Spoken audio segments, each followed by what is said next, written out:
औज़ु बिल्लाहि मिनश्शैतानिर्रजीम। बिस्मिल्लाहिर्रहमानिर्रहीम। अल्हम्दुलिल्लाहि रब्बिल आलमीन। वस्सलातु वस्सलामु अला अशरफिल अंबियाइ वल मुरसलीन। अम्मा बाद। मसअलतानी अल-ऊला तख्तस्सु काना बिजवाज़ि हज़्फ़ि नून मुज़ारिअहल मजज़ूम बिस्सुकून इला आखिरिहा। आज हमारी बहस दो मसअलों की तरफ बयान करना है। पहला मसअला ये है कि जो चीज़ात काना के साथ मुख्तस हैं उनको बयान करना, जैसे कि जब ये काना फ़ेल मुज़ारे अकून बन जाता है तो वहाँ पर नून मुज़ारे को हज़्फ़ किया जाता है और उसके आखिर को सुकून दिया जाता है, चूँकि लम जाज़मा उस पर दाखिल होता है। इसके हवाले से गुफ्तगू होगी। और दूसरी चीज़ कि जहाँ पर हर मोरिद में इन शर्तिया मज़कूर हो और इन शर्तिया के बाद काना अपने इस्म व ख़बर के साथ महज़ूफ़ हो तो उसकी जो चार वजूहात है उसको तफसील से यहाँ पर बताना मकसूद है। तो ये स्ट्रक्चर है जो मसअले ऊला और मसअले सानिया के हवाले से हैं। तो पहला मसअला ये था कि काना को जब फ़ेल मुज़ारे में उसको मुतसर्रफ़ किया जाता है तो वहाँ पर उसके नून को मजज़ूम करना और उसके नून को हज़्फ़ करना और उसके बाद सुकून करार देना, इसके हवाले से गुफ्तगू थी। तो जहाँ तक नून के हज़्फ़ करने का ताल्लुक़ है और जहाँ तक इल्तिक़ाए साकिनैन की वजह से हज़्फ़ करने का ताल्लुक़ है, ये तो वाजिब है, यानी नहव के एतबार से ये वजूब है। चूँकि लम जब फ़ेल पर दाखिल होता है तो अमल उसका वजूब बनता है, और इल्तिक़ाए साकिनैन की वजह से जो हज़्फ़ होता है वो भी यानी वजूब के हद पर है। लेकिन जहाँ तक तख़फ़ीफ़ के लिए उसको ज़म्मा को हज़्फ़ किया जाता है तो ये जो है ये जवाज़ है, ये वजूब पर दलालत नहीं करता, ये तख़फ़ीफ़न है। तो पहला मसअला और दूसरा मसअला जिसका हमने थोड़ी सी वजाहत की है, तो नून मुज़ारे जो कि काना का था उसको हज़्फ़ करना जायज़ है और उसके आखिर में सुकून दिया जाता है तख़फ़ीफ़ के लिए। जैसे मिसाल के तौर पर वलम अकू बग़िया। वलम अकू बग़िया इसका मतलब है वो बगावत करने वाले, वो हराम काम करने वाले, हद से गुज़रने वाले नहीं है। इसको वलम अकू बग़िया इस तरीक़े से याद किया जाता है। तो असल में ये जो अकू है वो अकूनू है, अकूनू। फिर जो नून पर ज़म्मा था उसको हज़्फ़ किया गया। अब ये अकूनू में नून पर ज़म्मा को हज़्फ़ करना किस बिना पर है? लिदुख़ूलिल जाज़मा, क्योंकि इस पर हरूफ़ जाज़मा में से लम दाखिल है, इसलिए नून पर ज़म्मा था उसको हज़्फ़ कर दिया। और फिर अकूनू में वाव को हज़्फ़ किया गया।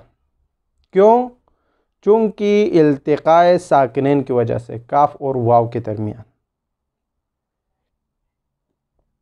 फिर जो नून था खुद नून, चूँकि पहले में ज़म्मा को हज़्फ़ करना था अकूनू में, अब यहाँ पर नून को हज़्फ़ करना। इन मिसालों को लिख के रखें, इन जवाबात को, ताकि इश्तिबाह का ख़तरा ना हो। चूँकि एक दफ़ा हम ज़म्मे को हज़्फ़ कर रहा है वो वाजिब है, नून को हज़्फ़ करना तख़फ़ीफ़ के लिए है, तो तख़फ़ीफ़ जवाज़ पर दलालत करते हैं, और नून के ज़म्मे को हज़्फ़ करना ये वजूब है नहव के एतबार से। इसलिए इन चीज़ों में इश्तिबाह ना हो। थोड़ी सी इश्तिबाह हो जाएंगे तो पूरे मतालिब हमारे लिए मुख्तलिफ़ मसाइल का शिकार बनेंगे। इसलिए तो ये दो चीज़ें हो गई। फिर नून को, खुद नून को, अकूनू के अंदर जो नून है उसको हज़फ करार दिया, हज़फ किया। क्यों? चूँकि वो तख़फ़ीफ़ के लिए है, तख़फ़ीफ़ की खातिर उसको हज़फ किया। अब यहाँ पर फरमाते हैं, फिर लम अकू हो गया।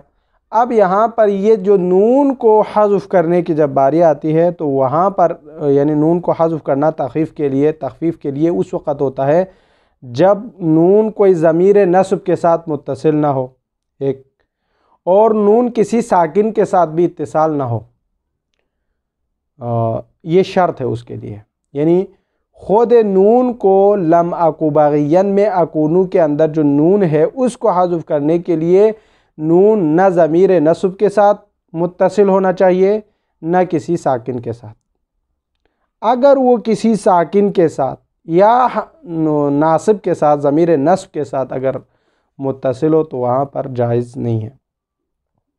अगर ऐसा हुआ तो फिर जायज़ नहीं है। उसकी मिसालें भी इधर आ रहे हैं, हम वहाँ पर जो है मिसालें भी साथ देंगे। ये पहला मसाला था जो कि बयान हुआ। तदबीक़ के वक़्त हम इसको मिसालें जो इसके अंदर मौजूद है उसकी भी तदबीक़ करेंगे। दूसरी जो चीज़ है यहाँ पर, जो दूसरा मसाला है, मसलतान कहा था, ये व कज़ालिक से शुरू होता है। दूसरा मसला ये है कि हर वो मकामात पर जहाँ पर इन शर्तिया हो और उसके बाद काना महज़ूफ़ हो अपने इस्म ख़बर के साथ, तो वहाँ पर उसकी 4 हालतें हैं। एराब के हवाले से उसको बयान कर रहे हैं। पहली जो चीज़ है जहाँ पर एराब आना है वो है नस्बुल अव्वल रफ़्उ सानी। इसकी मिसाल सुने, जैसे कि पैगम्बर अकरम सल्लल्लाहु अलैहि वसल्लम का फरमान है, अन्नासु मुज्ज़ियून बिअमालिहिम, लोगों को उसके आमाल के मुताबिक जज़ा दिया जाएगा।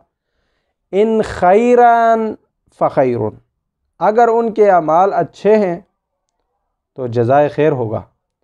व इन शर्रन व इन कान अमलहुम शर्रन, अगर उनके अमल बद किरदार हो, बुरा हो, तो फ़जज़ाउहुम फ़शर्रुन, यानी उनके लिए जज़ा भी वही होगा जो शर है। तो यहाँ पर इस कौल नबी सल्लल्लाहु अलैहि वालैहि वसल्लम के अंदर 4 वजूह एराब मज़कूर है। पहला ये है कि नस्बुल अव्वल व रफ़्उ सानी, यानी इन खैरन फ़खैरुन, इन शर्रन फ़शर्रुन, ये उसका एराब है जो कि असल है, जो अहादीस में मौजूद है। ये पहली चीज़ है, पहला एराब है जो यहाँ पर बयान कर रहा है। और दूसरा है व रफ़्उहुमा, यानी पहले को भी रफ़ा, दूसरे को भी रफ़ा, यानी अन्नासु मुज्ज़ियूना बिअमालिहिम इन खैरुन फ़खैरुन व इन शर्रुन फ़शर्रुन, ये 2। इसी तरह दोनों को नस्ब देकर तीसरा जो एराब है, अन्नासु मुज्ज़ियून बिअमालिहिम इन खैरन फ़खैरन व इन शर्रन फ़शर्रन, नस्ब के साथ। और चौथा और आखिरी जो एराब है वो बिल अक्सिल अव्वल है, यानी पहले का अक्स। पहले में था नस्बुल अव्वल रफ़्उ सानी, चौथा जो एराब है उसमें रफ़्उल अव्वल नस्बुल सानी, यानी अन्नासु मुज्ज़ियून बिअमालिहिम इन खैरुन फ़खैरन व इन शर्रुन फ़शर्रन, इस तरीक़े से। तो यहाँ पर मुसन्निफ़ अलैहि रहमा फरमाते हैं कि नस्बुल अव्वल रफ़्उ सानी, यानी पहले वाला एराब अक़वा है दूसरे 3 एराब से, लेकिन रफ़्उहुमा व नस्बुहुमा, ये वाला 2 और तीसरा जो एराब के जो 4 थे उनमें से दूसरा और तीसरी जो किस्म है वो मुतवस्सिततान है, यानी ना कवी है ना ज़ईफ़। लेकिन आखिरी वाला जो चौथा है जो कि अक्स अव्वल कहा था, रफ़्उल अव्वल व नस्ब सानी, ये ज़ईफ़ है। अब इनकी वजूहात भी हम इंशाअल्लाह ज़िक्र करेंगे। तो ये 4 एराब हैं। अब इसके अंदर जो हज़्फ़ है वो कैसे पढ़ेंगे, हम उनको तदबीक के वक़्त इंशाअल्लाह साथ ज़िक्र करेंगे। फरमाते हैं मसअलतान, 2 मसअले। इस मसअले के अंदर, इस बहस के अंदर 2 मसअलों को ज़िक्र कर रहा है। यानी आप यहाँ पर लिखे अल-ऊला, यहाँ पर नहीं लिखा, फिर भी आप लिखे अल-ऊला। पहला मसअला यहाँ से शुरू हो रहा है। तख्तस्सु काना, काना के साथ मुख्तस है। अब यहाँ पर लफ्ज़ काना आया है तो इसका मतलब यूँ होगा कि बाकी अख़वात के लिए ऐसा हुक्म नहीं है। कैसे? बिजवाज़ हज़्फ़ी नून मुज़ारिउहा, ये काना के साथ मुख्तस है कि उसके मुज़ारे के नून को हज़्फ़ करना जायज़ है।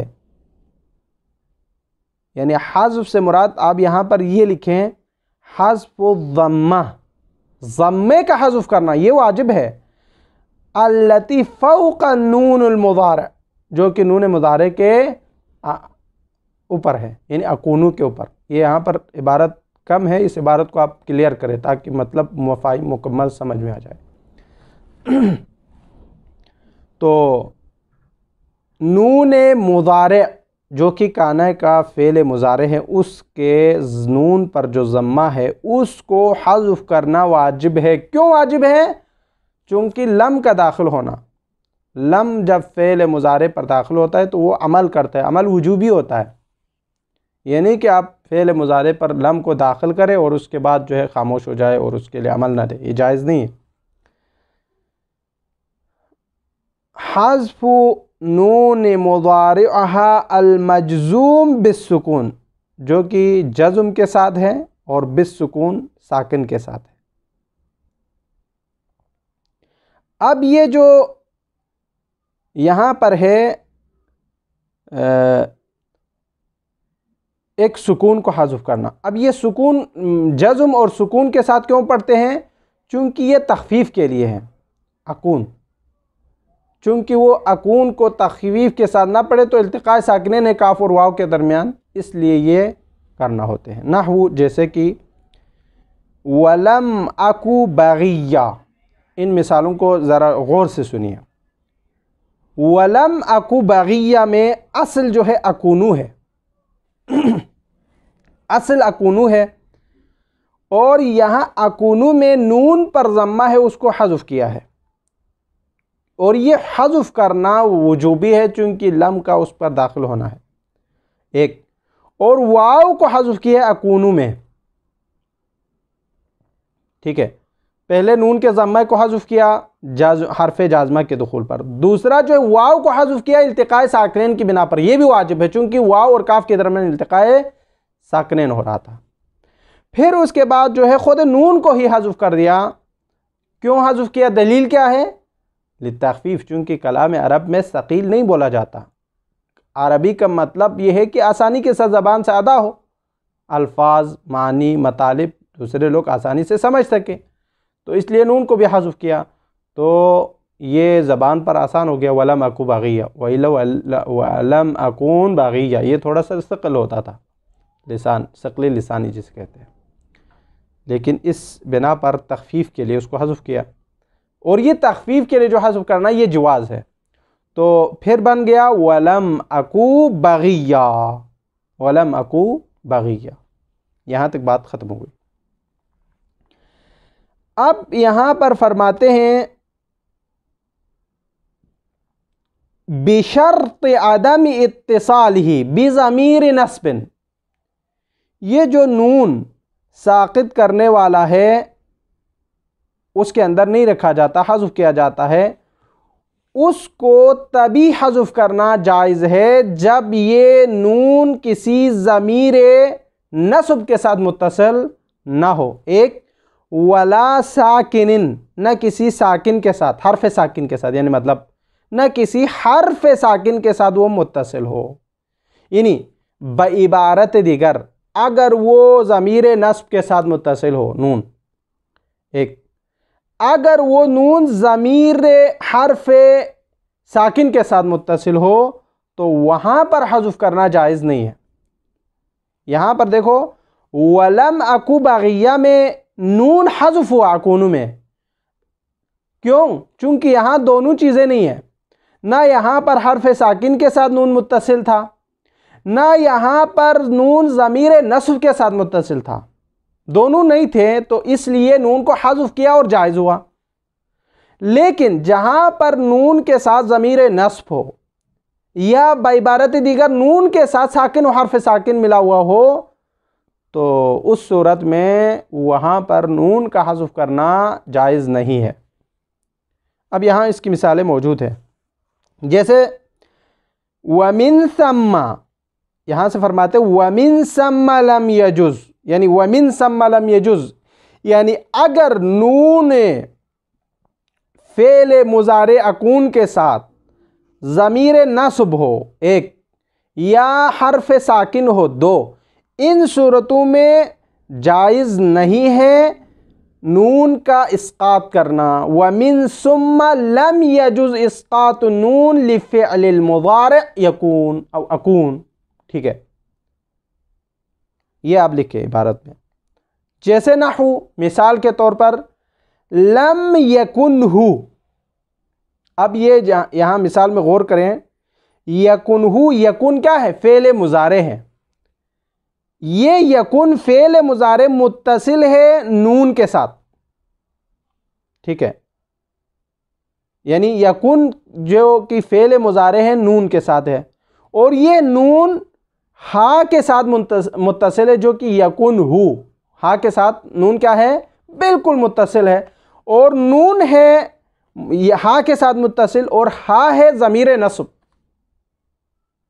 तो यहाँ पर इस फ़ेल मुज़ारे यकून के अंदर जो नून है उसका हज़्फ़ करना जायज़ नहीं है, चूँकि यह ज़मीर नस्ब के साथ मुत्तसिल है।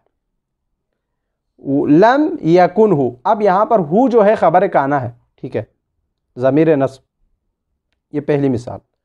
तो यहाँ पर ये मिसाल इसलिए दे रहे हैं चूँकि यहाँ पर नून फ़ेल मुज़ारे को हज़्फ़ करना जायज़ नहीं है। क्यों जायज़ नहीं है? शायद मिसाल अदम जवाज़ की दलील क्या है? अदम जवाज़ हज़्फ़ नून, चूँकि ये नून हाय ज़मीर के साथ मुत्तसिल है। एक वलम यकुनिल्लाहु लियग़फ़िर लहुम, ये दूसरी मिसाल है। वलम यकुनिल्लाह, हमारी शायद मिसाल लम यकुनिल्लाहु इसमें है।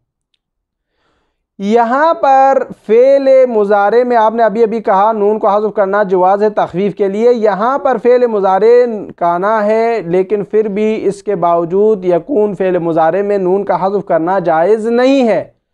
क्यों जायज़ नहीं है? चूँकि यहाँ पर नून मुत्तसिल है किसके साथ? एक हर्फ साकिन के साथ। लम यकुनिल्लाह, लम यकुनिल्लाह में नून मुत्तसिल है एक हर्फ साकिन अलिफ जो कि अल्लाह के अंदर है, उसके साथ मुत्तसिल होने की वजह से यहाँ पर फ़ेल मुज़ारे यकुन में नून को हज़्फ़ करना जायज़ नहीं है। क्यों जायज़ नहीं है? सबब क्या है? हर्फ साकिन के साथ मुत्तसिल होने की वजह से। अब यहाँ पर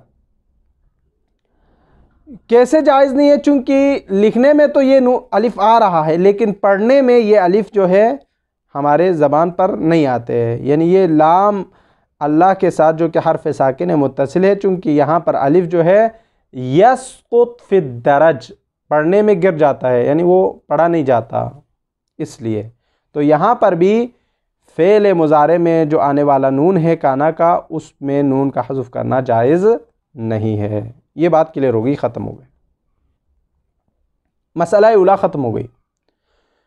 यहाँ से आप व कज़ालिक के साथ लिखें अस्सानिया, यानी अलमसअलतुस्सानिया, यहाँ से शुरू हो रहा है दूसरा मसला, जिसके बारे में हमने कहा था कि हर वो मकामात जहाँ पर इन शर्तिया मज़कूर हो और काना के बाद और काना और इसमें काना और ख़बर काना अपने साथ हज़्फ़ हो, तो वहाँ पर 4 एराब है जो कि पढ़ी जाती है इन शर्तिया के बाद।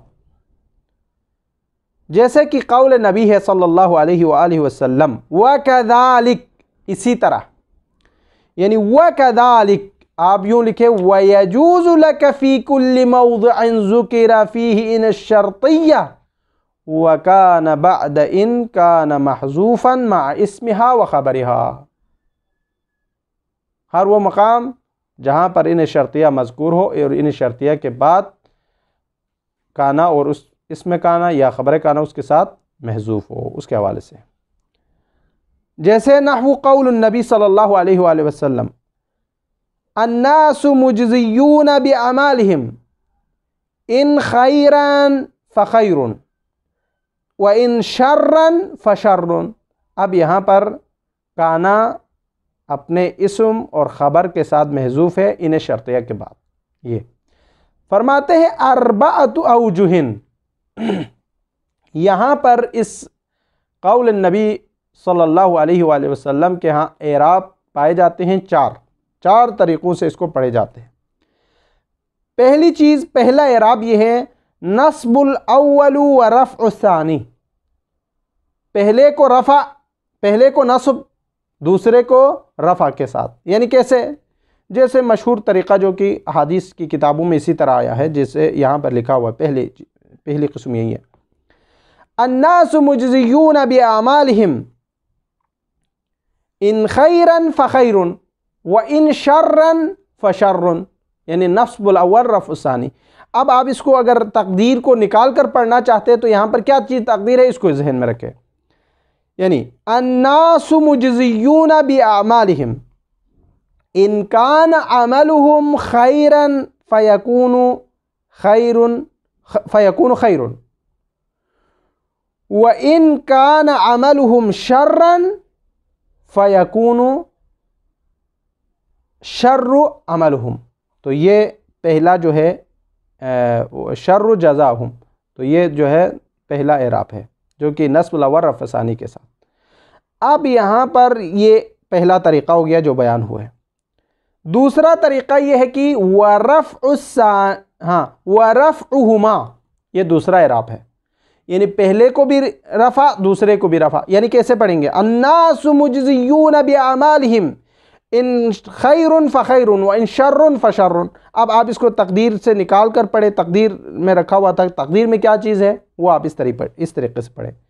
यानी अन्नासु मुजज़ियून बिअमालिहिम इन काना खैरु अमलिहिम फ़यकूनु खैरु जज़ाहुम व इन काना शर्रु जज़ाहुम शर्रु अमलुहुम। ये दूसरा हो गया। व नस्बुहुमा, या दोनों को नस्ब के साथ। यानी अन्नासु मुजज़ियून बिअमालिहिम इन खैरन फ़खैरन व इन शर्रन फ़शर्रन, ये नस्ब के साथ। ठीक है। अब यहाँ पर क्या तकदीर रखेंगे? फरमाते हैं अन्नासु मुजज़ियून। ये जितने भी तक़दीर हमने पढ़े हैं वो लिख के रखें ताकि जो है मतलब समझने में आसानी हो, नहीं तो फिर इश्तिबाह बहुत ज़्यादा होंगे। अन्नासु मुजज़ियून, ये यानी व नस्बुहुमा की जो है तकदीर को बयान कर रहे हैं। अन्नासु मुजज़ियून बिअमालिहिम, ठीक है, इन कान अमलुहुम खैरन फ़यकून जज़ाउहुम खैरा व इन कान अमलुहुम शर्रन फ़यकून जज़ाउहुम शर्रा। ये तीसरा एराब बयान हुआ। और चौथा एराब फरमाते हैं व अक्सुल अव्वल, पहले का अक्स। पहले में ये कहा था नस्बुल अव्वल रफ़्उ सानी, अक्स जो कि राबी है रफ़्उल अव्वल नस्बु सानी। आप यूँ पढ़ेंगे आखिर वाले को, अन्नासु मुजज़ियून बिअमालिहिम इन खैरुन फ़खैरन व इन शर्रुन फ़शर्रन। ये इस तरीके से पढ़ेंगे। अब एराब इसका कैसे पढ़ना है? अन्नासु मुजज़ियून बिअमालिहिम इन कान खैरु अमलिहिम फ़यकून जज़ाउहुम खैरा व इन कान शर्रु अमलिहिम फ़यकून जज़ाउहुम शर्रा। इस तरीके से आप पढ़ेंगे। तो ये चार एराब है जो कि तक़ादीर के साथ हमने बयान किया। फिर फरमाते हैं फ़ल अव्वल अक़वा। इन चार जो एराब बयान किए उनमें से पहले वाला कवी है। अब ये फ़ल अव्वल अक़वा से मुराद क्या है? कैसे कवी होंगे अव्वल वाला? उसकी वजूहात जो है हमें समझने की ज़रूरत है। फल अव्वलु अक़वा, यानी आप ये कहें कि सबसे पहला जो एराब हमने बयान किया, जो कि हदीस का असल मफ़हूम और मतन और इसी तरीक़े से जो अहादीस किताबों के अंदर वारिद हुए वो असल है, और उसके अक़वा होने की वजह फल अव्वलु अक़वा, बाकी 3 एराब में से ये अव्वल वाला कवी है। चूँकि वजह यहाँ पर यह है, काना को हज़फ करना अपने इस्म के साथ बाद इन शर्तिया ये ज़्यादा वारिद हुआ है, यानी काना को अपने इस्म के साथ इन शर्तिया के बाद हज़फ करना, ये मकामात बहुत सारे मकामात पर ऐसा हुआ है, और काना अपने ख़बर के साथ हज़फ होना, ये उसके बाद फ़ाए जज़ाइया का लाना, ये बहुत कम मकामात पर है। इसलिए यानी बाइबारत दीगर आप यूँ कहें, यानी कौल कवी की वजह अगर आपको पूछा जाए तो आप ये कहें कि काना इन शर्तिया के बाद अपने इस्म के साथ हज़फ होना बहुत ज़्यादा है, और इसी तरह काना का अपने ख़बर के साथ हज़फ होना फ़ाए जज़ाया के बाद आने वाले उस फ़ा के बाद आना, ये भी बहुत ज़्यादा मकामात पर वारिद हुए। तो ये कौल कसीर होने की वजह से, अरबों के यहाँ ज़्यादा राइज होने की वजह से ये कौल जो है सबसे कवी है। ये कौल कवी की दलील हो गई। लेकिन फरमाते हैं वल आखिर अज़अफ़ुन, एराब राबे चौथा एराब जो कि अक्सुल अव्वल था, अव्वल में था नस्बुल अव्वल रफ़ सानी, राबे में था रफ़ुल अव्वल नस्बुल सानी।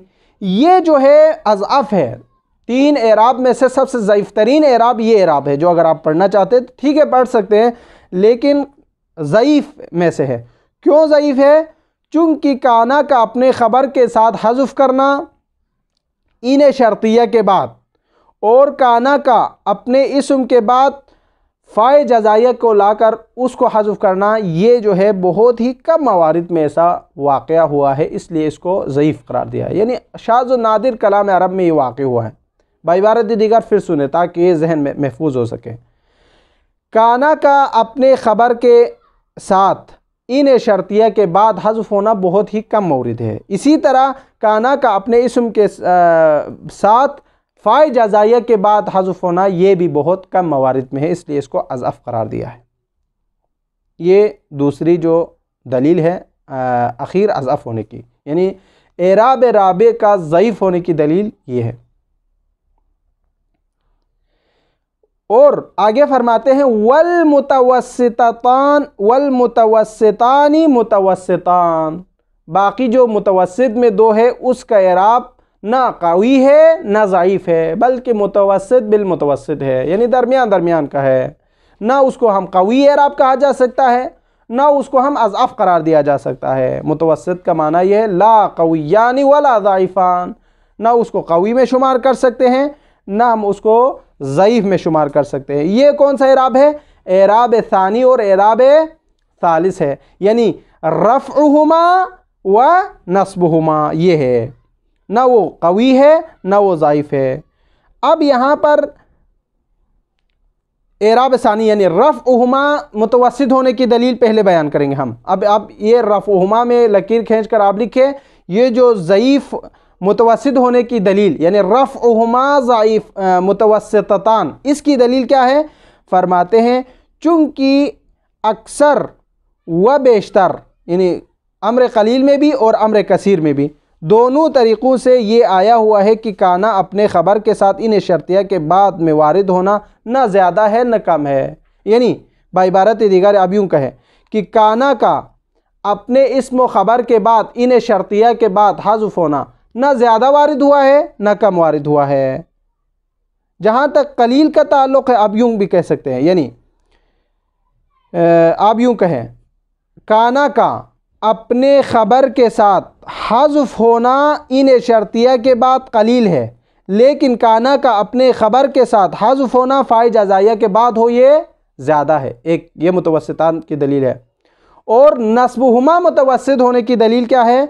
वो ये है कि काना का अपने इस्म के साथ इन शर्तिया के बाद हज़फ होना ज़्यादा है और काना का अपने इस्म के साथ फ़ाए जज़ाइया के बाद हज़फ होना ये कम है, इसलिए इसको मुतवस्सितान कहा है। वल मुतवस्सितान वल मुतवस्सितान मुतवस्सितान, यानी न वो ला कवियान वला ज़ाइफ़ान। इसकी दलीलें हमने बयान किए हैं। तो ये आप लिख के रखें ताकि ये मतालिब समझने में आसानी हो। अस्सानी मिनन नवासिख इंशाअल्लाह अगले दरस में आ जाएंगे। वसल्लल्लाहु अला मुहम्मद व अहलि बैतिही त्ताहिरीन।